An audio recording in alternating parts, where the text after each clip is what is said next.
Hi, it's Mrs. Kinsey, and I'm going to read you another chapter, chapter 19 from Bearwalker. It is titled Quiet. The cold water revives me as soon as I plunge into it.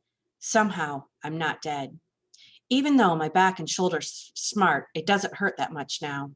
Maybe I'm just in shock and can't feel the pain, but my mind is working just fine and it tells me to dive deeper, to turn back toward the dock and swim underwater. I've always been a great swimmer, and I could stay underwater for a really long time. My hands feel the pilings of the dock, and I pull myself under it. Then, slowly, I allow myself to float toward the surface just enough so that my head is above water, and I can take a breath again. I force myself not to gasp as I look up. Through the narrow cracks between the boards, I can see a flashlight's beam directed over the dock and out onto the water. Then comes the thump, thump, thump of heavy feet. I take a deep breath and pull myself underwater again. I don't want to take a chance on being seen through the cracks between the boards. I start to count slowly, 1 and 1,000, 2 and 1,000. Looking up, I can see a faint gleam of light, and I know that Mr. Mack is using my big flashlight to look under the dock. 40 and 1,000, 41 and 1,000. The water above my head becomes dark again, but I wait and keep counting. 90 and 1,000, 91 and 1,000. I rise to the surface again and listen. I can hear a voice far off now. Did you get him? It calls. Blow him into the water. Mr. Mack's self-satisfied voice comes from right above me. He's still standing on the dock, shining the light out onto the surface of the lake. I don't see his body, but not to fret. From that range, he'll have a hole in him the size of Montana. Mr. Mack chuckles and then steps back off the dock. I hear the sound of his feet growing fainter, and then the back door of the building being shut. I don't climb up on the dock. No sense in taking chances by exposing myself. I wait a little farther, past the boats, crawl out onto the little beach behind them, and rest on my hands and knees. My back smarts too much for me to lie down on it. But that's all. It just burns a little. I unbutton my shirt and peel it off my shoulders. It sticks like sunburned skin being pulled off. But when I feel the shirt with my hands, there's no big hole in it, like you'd expect from a full load of shotgun pellets, just lots and lots of little tiny holes. Rock salt! I almost laughed out loud. That was Mrs. Osgood. That was what Mrs. Osgood meant when she said that it would smart if she shot Mr. Mack. When you just want to use a shotgun to scare away bears without really injuring them, you take out the iron pellets and then refill the shell with a load of rock salt. That was what I had been shot with. I'm okay, but I am now shivering like crazy and my teeth are chattering. My body had been chilled by the lake and the night air is starting to feel colder. My wet clothes are not helping. I'm going to go into hypothermia unless I keep moving. I reach one shaking hand to my back pants pocket where I stowed the cell phone before I made my mad dash. It's one of the many pockets in my baggy cotton pants that has a zipper on it. When I pull the phone out, it only seems a little damp. It should work just fine. I reach into another pants pocket, and my fingers find the little carved bear. Feeling it makes me calmer, even though I'm still cold.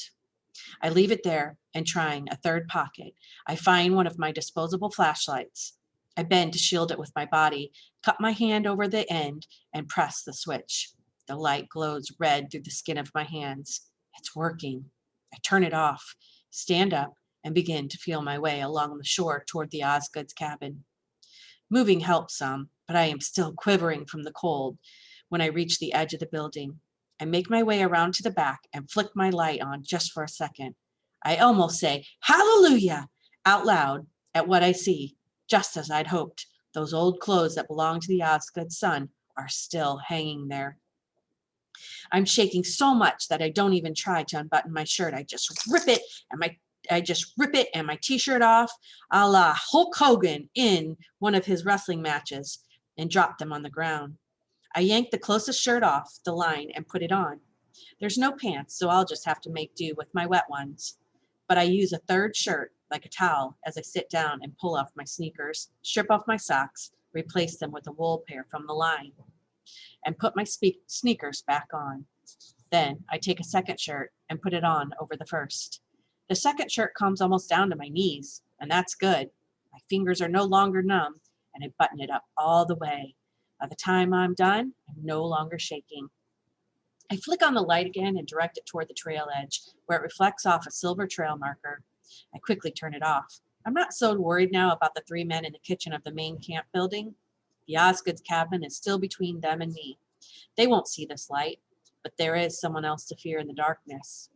I know in the logical part of my mind that Walker White Bear or Jason Jones is not a creature out of some old story. He's not some terrible being who can turn himself from a human into a bear. He's just a crazy person who wants to kill every human being here at Camp Chuckamuck. Now that makes me feel a lot better, doesn't it? Except I am worrying in another part of my mind that he is that and more.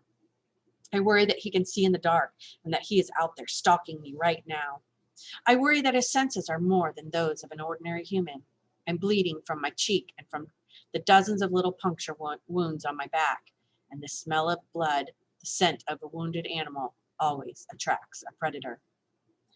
Keep moving, I tell myself. Just keep your ears open. Listen, my dad and mom, Uncle Jules, and Grandma Kateri have said that to me so many times. In the old days, being a good listener could mean the difference between life and death. I've always remembered that. But it has never meant as much to me as it does right now. I'm moving as quickly as I can without making a lot of noise. I'm thinking about what Uncle Jules and Dad both taught me about how to move quickly on a trail in the woods. Stay low, roll your feet, don't bring them down hard. Keep your hands up and slightly ahead of you. It's no longer completely dark now. The first light of dawn is starting to show above the trees. I can see without flickering the flashlight on every 10 or 20 steps. I try to keep my vision wide like Dad told me. He did when he was in enemy territory. Use peripheral vision so that I see things off to the sides rather than just straight ahead like I'm looking down a tunnel. Turn my body every now and then to see what is behind me.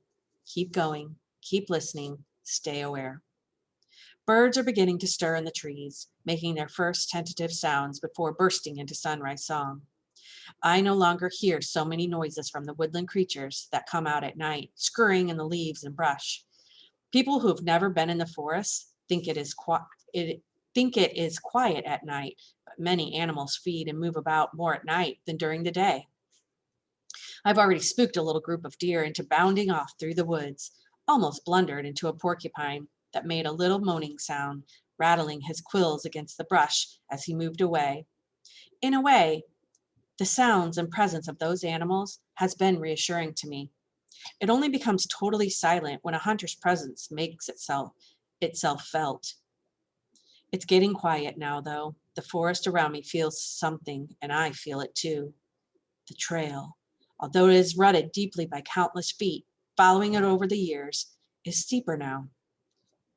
I'm having to use my hands as I climb up rocks and around the roots of trees that splay out over the bedrock stones like huge fingers. It's hard to turn around and listen when I'm climbing like this. Something is watching me. I haven't seen anything, but I can feel it in my bones. I'm not alone.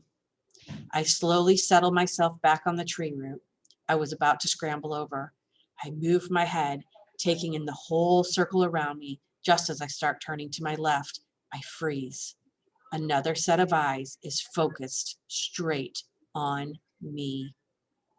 Dark, deep eyes. There, no more than 20 feet away, its presence as sudden as if it just materialized out of thin air, is a huge black bear. Come back for the next chapter to see what happens.